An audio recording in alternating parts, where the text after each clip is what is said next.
$1 million instead of Social Security checks. Would you take it? I have all the details and the new plan right here in the video, so let's get right into it. I know in this video, I want to share with you the details of a new plan circling around, which would essentially exchange $1 million instead of ongoing monthly checks from Social Security.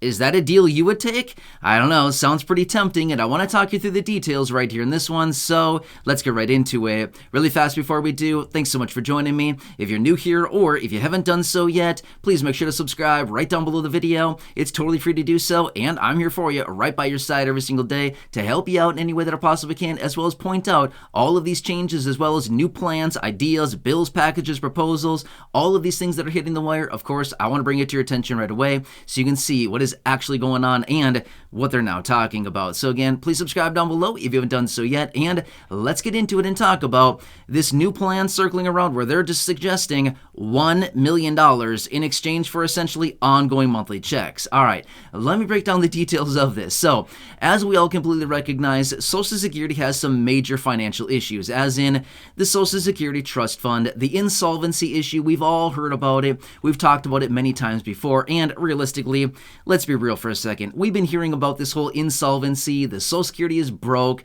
Social Security is bankrupt, this whole thing like this, virtually our entire lives, right? I know since I was very young, that's all you ever heard, right? Social Security is broke, it's ending, we'll never see benefits, all kinds of things like this. Well, has that come true? No, it's not true at all as of right now, but we do know that in about 10 years or so, give or take, according to the Social Security Board of Trustees and all the things like this, that yes, maybe there will be a reduction to benefits simply because more money will be going out to beneficiaries than what is collected with Social Security payroll taxes. Now again, that's the whole insolvency issue, but that is again something that I would not worry about right now, as I've talked about many times before. However, as a result of this, we do know that there are a lot of people out there coming up with all these plans, proposals, bills, packages, proposals, things like this to reform Social Security and all these other changes. Well, here's another one that's out there, and I want to break this down for you because I'm curious to hear what you have to say about this and if this is something you think would be a great plan. All right, so stick with me on this because this is actually a pretty interesting thing. And again, we see so many proposals out there right now. A lot of these are, pretty much like, well, that's a bad idea. This is just an interesting one. I'm kind of on the fence on this one. It's more like, well, it's not really a guarantee. It's kind of like, well, it's a little bit of a flyer, if you know what I mean. All right, anyway, let me talk you through the details. So here's what they're talking about. Rather than basically guaranteeing somebody, hey, if you work for 35 years, we'll take your highest 35 years of income, we'll average it all out, and then that's what will determine how much your check is going to be, right? That is the current process right now. But instead of that, they say basically this much. Hey, when you're born at the, basically the day that you're born, we will give you $7,000. And we will give you that at birth. And then we will invest that $7,000 into index funds for you on your behalf, and we will continue to reinvest all of the dividends and anything like that over the course of your entire life until you reach your full retirement age. And again, right now, full retirement age is anywhere between the ages of 66 and 67, but according to what we've been seeing out there, they want to raise that up to 69, right? We've been talking about that recently as well. They want to raise the full retirement age. So who knows what it'll be at that point, but that's just what it is now, okay? Let's just call it 67. So essentially what they want to do is they want to, at birth, give you $7,000 and say, we will invest this into index funds. In other words, what that means, index funds, is essentially investing it into the stock market, okay? And then basically what they're saying is through compounding, reinvestment of dividends, and, appreciation of all that, that $7,000 will turn into $1 million by the time the person turns the age of 65 or potentially their full retirement age. They'll be sitting at $1 million of money in this account that started with $7,000. Not a bad return, right? $7,000 into $1 million. Not such a bad return, right? But remember, the time frame on that is about 65 to 67 or 69 years, anywhere within that range. Basically between the basically birth up to about 65 to 69 years old, somewhere within that range is what it would be, about $1 million. So what they're now suggesting is this. Rather than getting, at that time that somebody would be reaching their full retirement age to start claiming Social Security benefits, now they basically just get this $1 million account, or thereabout. Now they're saying it should be hypothetically $1 million with value over that course of time. Now again, No guarantees. This is just like well, we think based on our numbers, based on our hypothesis, based on our, projections into the future, this should give you a return of about $1 million. Invested $7,000 over about 65 to 69 years-ish of time. It'll be about $1 million. So obviously it's no guarantee, whereas with Social Security right now, it's kind of like, it's not really a guarantee either. There's definitely no guarantees with Social Security, okay? There is no guarantee whatsoever. However, there's a little bit more security with it. You pay in through Social Security payroll taxes for, say, 35 years or whatever it happens to be, and then they basically pay out your benefit for the rest of your life once you start claiming, right?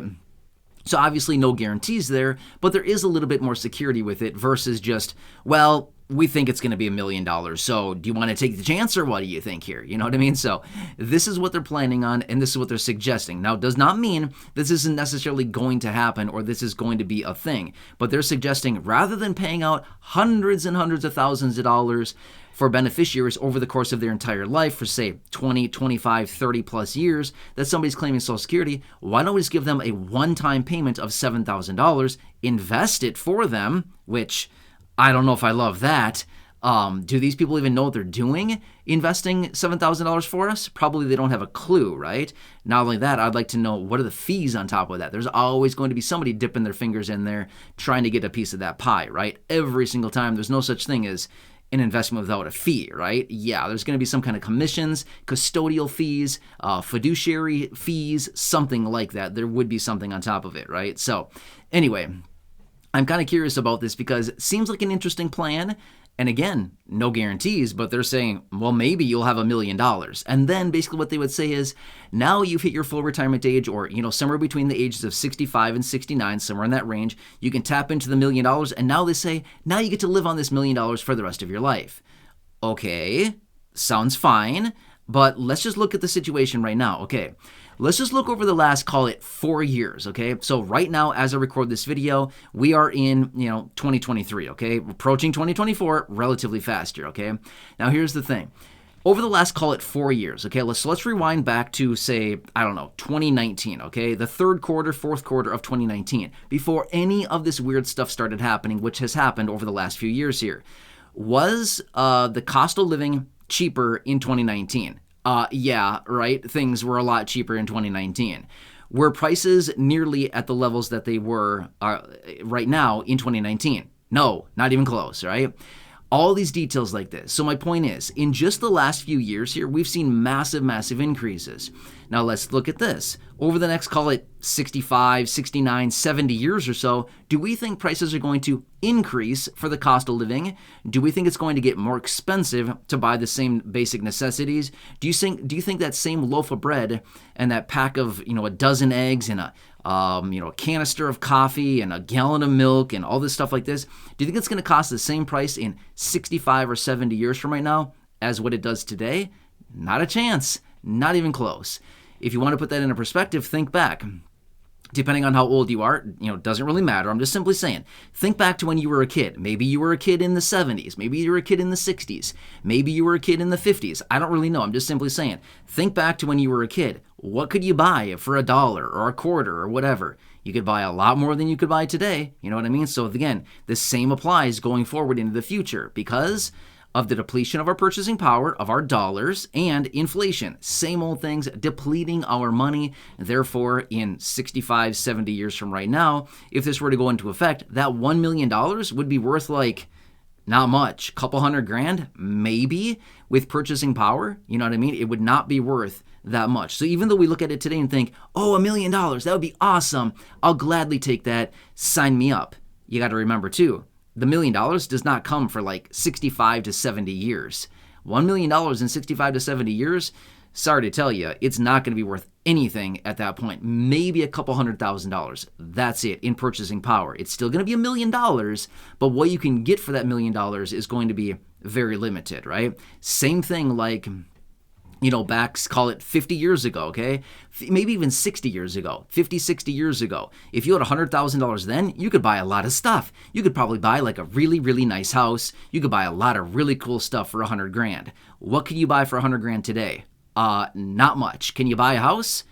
Probably not really. Maybe in some locations you can. You can buy a little house, something like that. You can't get much for that anymore. My point is, same thing applies going forward into the future. You know what I mean? So anyway, also think of this. Just like a nice, like, you know, kind of luxury vehicle, nothing even too crazy, like a luxury vehicle is $100,000 these days. It's nuts. I mean, seriously, a little car to drive around in, 100 grand. Nuts. That's craziness, right? Not a chance. No, thank you. I don't need anything like that. I'm not sure about you and your lifestyle, but I definitely do not need to blow $100,000 on something like that.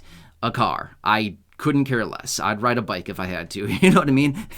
Actually, riding a bike is kind of fun, right?